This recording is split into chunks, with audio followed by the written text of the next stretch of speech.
Bismillahirrahmanirrahim. Alhamdulil muallimil tullabi wa musahilil khairi liman yata'allamu. Thumma salatu wassalamu ala nabi wa alihi wa sahbihi ya'udhamu. Ya Rabbana kaffir anna dunubana wa walidina wa liman huwa muslimu. Nad'uka Allahumma ilman nafi'an min yaumina ilal hisabi yaqumu. Amin amin amin wa ya fattahu. Amin amin amin wa ya alimu. Bismillahirrahmanirrahim. Qala al-muallif rahimahullah wa nafa'ana bihi wa bi ulumihi fid dharain amin. Wa kuriha salatun fi tariqi bunyanin la bariyata. Dan makruhlah salatun salat fi tariqi bunyanin di jalan bangunan la bariyata yang tidak ada orang, wa maudiin dan juga dalam tempat wa maudii muksin dan juga dalam tempat perjudian, wa bi makbaratin dan di tempat kuburan, maksudnya makbarah, illam yatahaqqaq nabsyuha, apabila tidak nyata nabsyuha digalinya makbarah. Sawaun usolli ilal qabri, baik dia itu sawaun sesuatu sholla ya, sawaun asolla ilal qabri, pada juga itu sama juga, baik dia apakah dia sholat ilal qabri menghadap ke kubur, am alaihi atau di atas kubur, au bijanibihi atau di samping kubur, kama nasu alaihi fil ummi, sebagaimana menas atau menetapkan Imam Syafi'i alaihi atas pendapat ini fil ummi dalam kitab al-um. Ini makruh-makruhnya sholat, melanjutkan pembahasan yang kemarin. Makruh sholat itu dalam keadaan kebelet. Nah, berikut ini makruh sholat di jalan satu bangunan yang tidak ada orang, maksudnya bangunan kosong emang gak ada orangnya. Ini kita jalan sholat di jalanan yang tidak boleh, bukan hanya sholat sebenarnya. Bangunan kosong tapi nggak ada orang sama sekali. Contoh misalnya mall, ya udah jam 12 malam, nah kita sholat di situ di koridornya, makruh hukumnya. Makruh. Bangunan kosong la bariyata yang nggak ada orangnya, itu hukumnya makruh. Dan sebenarnya banyak hikmahnya di sini, bukan cuma sholat yang makruh, bahkan tidur di rumah kosong tanpa teman itu juga makruh. Khawatir kalau ada apa-apa, kalau ada yang tidak diinginkan, bukan masalah jin. Kalau jin kan temen semua ya, temen ya nih. Bukan masalah jin, bukan. Kalau kontrakan sendiri gimana? Ya itu sebenarnya harus ada temennya. Harus kawin. Maksudnya begitu kali ya? Iya. Khawatir kalau ada apa, kalau ada ya, apa-apa. Khawatir kalau sesuatu. Ada sesuatu. Nah, ini pernah terjadi, Pak. Abangnya Said ini dia kalau orangnya alim. Dia di rumah itu, rumah induk. Karena istrinya di Pondok Pinang, kan dia memang aktivitasnya di situ. Dia tidur di kamar, emang punya dia, khusus dia. Sampai meninggal nggak ketahuan di situ, itu yang dimaksudkan. Iya, khawatirnya begitu memang. Iya, itu yang dimaksud. Jadi udah lengket, Pak. Ini kulitnya. Iya. Ketahuan. Makanya sunnahnya ngajak temen memang, entah itu ya temen akrab atau anaknya, ada seperti itu, makruh. Jalan juga begitu, kita jalan kalau keluar kota sendirian makruh sebenarnya. Makruh, khawatir juga ada hal yang diinginkan, nggak ada orang yang kita kenal yang bisa jadi saksi di perjalanan. Sunnahnya ngajak temen kalau pergi. Dan orang kalau sendirian biasanya makin bangor. Nggak ada yang tahu. Emang kan bukannya sunnah sih, emang kalau bangun ngajak orang kan nggak boleh. Iya. Sunnahnya begitu. Ada aja. Jangan ngajak temen yang sefrekuensi. Itu jadi masalah juga. Suatu saat dia bentrok, kelakuan itu kan udah tahu, kan begitu.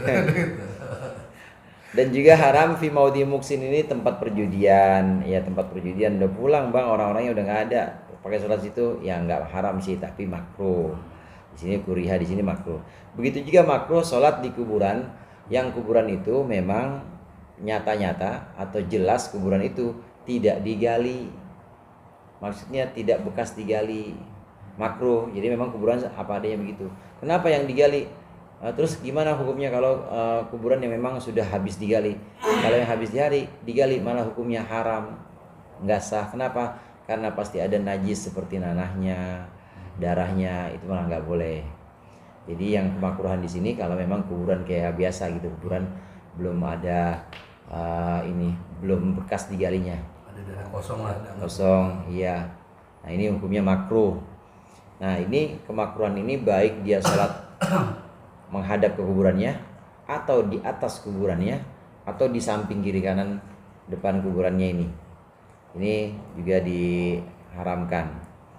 Ya kecuali kuburannya para nabi. Ya kalau kuburan para nabi boleh, karena para nabi itu tidak meninggal. Karena tidak meninggal maka nggak ada nanah, nggak ada darah, itu tidak ada najis gitu. Walaupun sudah digali itu tidak najis. Ini andai terjadi kan. Berpikir itu kan kadang-kadang sesuatu yang tidak terpikirkan ini dipikirkan. Nah kalau kubur para nabi tidak makruh. Sebenarnya udah suhada semua sih. Iya, semua. Kalau di kuburan itu emang ada area khusus musola gitu di kuburan itu. Nah kalau dia memang musola itu sudah ada sebelum Makam boleh. Tapi Boleh. kalau dia Baru makruh itu tadi. hukumnya jadi Makruh.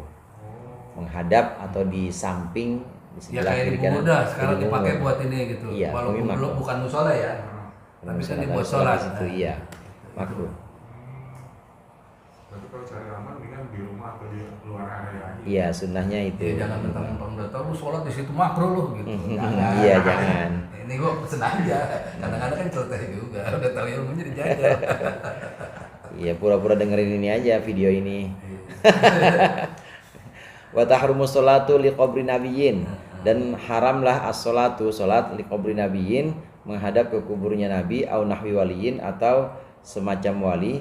Haramnya kenapa? Tabarrukan, karena mengharap barokah, au idhaman, atau memuliakan wali atau nabi itu. Nah ini yang tadi hukum awal untuk kuburan umum makruh. Tapi kalau untuk kubur nabi tidak makruh. Nah, gimana kalau di sini ada haram? Ini haram kalau tujuannya tabarrukan. Iya. Kalau tujuannya ngarap barokah, saya pengen Nah sholat. terus saya potong lagi nih, Pak. Itu ketika di Rodo, itu kayak begitu gimana? Rodo kan bagian masjid. Hah? Rodo kan bagian masjid. Bagian dari masjid. Bagian masjid. Dan itu lebih dulu Raudhah, lebih dulu masjid dibanding makam Nabi. Nah, ya itu artinya kan bolehkan. Kalau nanti kalau ada orang tanya begitu, gue ngomongin juga lah ya. Itu duluan masjidnya daripada mainnya. Iya, dulu masjidnya. Bedanya yang disebut wa tahrumu ini memang di situ bukan masjid, tapi ada kubur Nabi misalnya. Misalnya ketemu kubur Nabi Musa, bukan masjid, tapi memang sholat itu menghadap ke kubur Nabi Musa dengan harapan dapat barokah. Nah, itu yang haram. Ya artinya meminta selain Allah aja dah anggapnya gitu dah. Iya. Itu diharamkan. Kalau Rodoh lain, karena Rodoh memang asalnya kan masjid dulu. Nabi kan masih ada di situ juga. Iya, Bahkan Nabi memang yang bilang kan baina mimbari wa ghurfati Rodoh min riyadil jannah, antara mimbar ya dengan kamarku itu ada Rodoh min riyadil, taman dari taman-tamannya surga. Itu Nabi masih hidup, itu memang masjid itu maksudnya. Wa bahatha Zainul Iraqi, dan membahas Imam Zainul Iraqi ada makarohati sholati, tidak makruhnya sholat fi masjidin, dalam masjid toro'a yang baru datang, baru terjadi, apa dafnun nasi, dikuburkannya manusia haulahu, di sekitar masjid yang tadi. Contohnya gini. Contohnya saya potong aja nih Ban. Iya. Artinya kan contoh harus ada. Kayak masjid di Mujahidin. Kan duluan masjid sama Kong Haji Leman meninggal. Iya. Gitu maksudnya. Maka tidak makruh. Iya itu. Tidak makruh. Jadi kuburannya si Kongnya Ais tuh. Gitu. Jadi harus masjid dulu ya. Jadi lebih awal masjid daripada, karena Dia apa namanya? Mewakafkan. Ya, mewakafkan. Iya. Tidak makruh kalau itu. Ya Masjid Jainuddin gitu. Nah, dia mau baru Ya, buat. masjid dulu baru. Masjid dulu. Iya, masjid dulu. Yang baru renovasi ya berarti ya. Itu renovasi nggak dihitung ya Bang ya?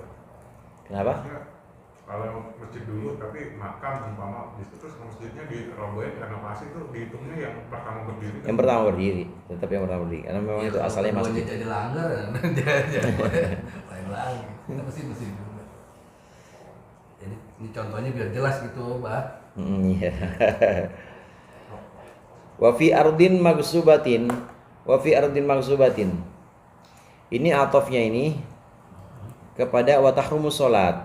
Jadi lari ke atas ya. Iya, lari ke atas. Di sini kalau ada wa bahata Zainul Iraqi, ada makarohati salat fi masjidin, ini semacam jumlah penengah atau kalimat penengah. Nah, di sini wa fi ardin magsubatin, dan di tanah yang digosok. Ini atofnya ke wa tahrumus salat li qabri nabiyyin. Jadi bukan atop ke kuriha, ke makruh, tapi ini hukumnya haram. Haram juga sholat fi ardin magsubin, di tanah yang digosok. Watasihu, dan juga sah. Itu ada yang bila taubin atau bila tawabin, Mas atau di situ. Bila sawabin. Tawabin ya.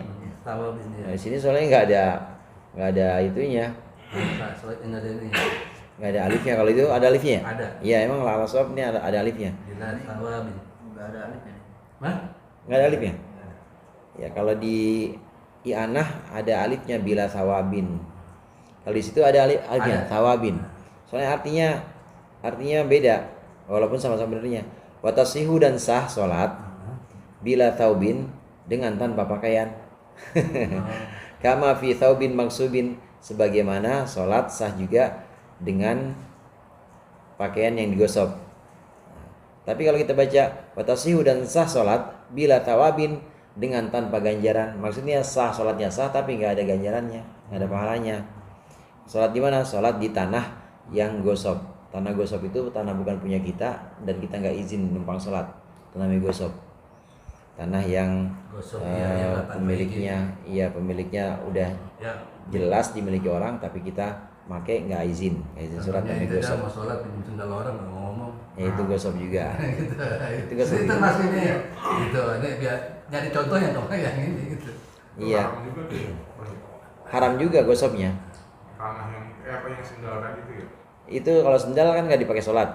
Nah, sholatnya berarti bukan sholat dengan sendal. Enggak, maksudnya waktu lagi wudhu kan dia tanpa bilang pakai aja. Iya, gosoknya ya haram. Gosoknya haram. Nah, kalau gosok haram itu bagaimana? Sholat dengan pakaian yang boleh gosok, sholatnya tetap sah, cuma tidak ada ganjarannya. Sah, sholatnya tetap sah, tapi haram. Wakada idza syakka, wakada demikian juga haram idza syakka fi ridho malikihi, ketika ragu orang yang salat fi ridho malikihi, pada keriduan pemiliknya, pemilik saubin maksubin, pemilik baju yang digosok tadi. La in dunnahu biqonnatin, tidak haram jika dia menduga ridhonya biqorinatin, dengan korinah atau dengan dalil atau dengan tanda. Ya, maksudnya kalau demikian juga haram kalau seorang itu ragu, ini kira-kira kalau saya pakai nih sarung ridho nggak ya? Nah, kalau muncul keraguan seperti itu haram. Tapi kalau yakin, emang udah CS gua, masa nggak boleh, nggak haram. Tapi kalau masih ragu, haram. Atau yang sudah disiapin di masjid kan ada tuh. Ya, itu boleh. Boleh dah, nggak usah ragu dah, nggak usah start. Nah, itu yang di masjid itu la indunnahu, di sini kalau la indunnahu biqorinatin. Kecuali kalau dia menduga dan memang ada tandanya. Ini dia menduga, ini boleh nggak ya pakai ini? Masih ada keraguan. Yang punya ini ridho apa enggak ya? Atau pengurus ridho enggak ya kalau saya pakai? Tapi karena di situ ada tanda bahwa silakan pakai, ada korinah, maka boleh, tidak haram. Wafil jaili, dan dalam kitab jaili, laudhaqal waktu, apabila sempit al waktu salatnya, wa huwa bi ardin magsubatin, dan dia ada di tanah yang digosok, ahroma, maka hendaklah dia takbiratul ihram mahsyian, dalam keadaan berjalan. Warajjahahu Al-Ghaziyyu, dan mentarjih atau memenangkan pendapat ini Al-Ghaziyyu, Imam Ghazi. Qala Syekhuna, berkata guru kami Syekh Ibnu Hajar Al-Haytami, walladzi yutajahu, adapun pendapat yang dimenangkan, annahu, bahwasannya perkaranya la yajuzu, tidaklah boleh lahu untuk orang itu, sholatu syiddatil khaufi, salat sangat takut, maksudnya salat khauf sambil berjalan. Wa annahu, dan sesungguhnya yalzamuhu, wajiblah akannya, at-tarku, meninggalkan tanah itu, hatta yakhruja minha, sehingga dia keluar minha, dari tanah yang digosok tadi. Kama lahu tarkuha, sebagaimana keadaan di mana dia meninggalkan tanah itu, litakhlisi walihi, untuk menyelamatkan hartanya. Tarkiha ini meninggalkan salatnya. Kama lahu, seperti keadaan yang boleh untuknya, tarkuha, meninggalkan salat, litakhlisi malihi, untuk menyelamatkan hartanya. Lau ukhidha, apabila diambil harta itu, minhu, darinya, bal aula, bahkan lebih baik meninggalkannya. Ini ada beberapa contoh di sini. Tanah yang digosok, hukum awalnya kita tidak boleh sholat di tanah yang gosok, hukumnya haram. Walaupun sah sholatnya, tapi hukumnya haram, nggak ada pahalanya. Nah, kemudian kedua di sini, kalau terjadi memang satu pendapat yang dipegang juga oleh Imam Al-Ghazi, ini boleh kita sholat di situ, tapi jangan diem. Takbir ihramnya sambil jalan, Allahu Akbar. Jadi jangan di situ. Jadi kayak sholat khauf. Sholat khauf itu kan ini kamu boleh madep mana aja gitu. Yang penting jalan. Ini yang kamalahu tarkuha ya? Belum. Itu ahroma masyian. Ahroma takbiratul ihram masyian, dalam keadaan berjalan. Maksudnya sholat khauf. Sholat khauf itu tidak harus menghadap kiblat. Sholat khauf itu, kalau musuhnya adanya di timur, ya menghadap timur. Kalau kiblatnya barat, keadaan yang sangat takut dan tidak memungkinkan. Nah, sementara itu tanah di situ memang tanah yang kita tidak izin, kita nggak tahu pemiliknya siapa, kita izin di mana, maka sholatnya sholat khauf, jalan sambil jalan, supaya tidak menetap di tanah yang ini, yang haram ini, karena gosokan. Nah, ini pendapat pertama. Namun pendapat guru dari pengarang Mu'in ini, Syekh Ibnu Hajar Al-Haytami, mengatakan nggak boleh seperti itu, tapi keluar dulu dari situ, meskipun waktunya sudah mepet.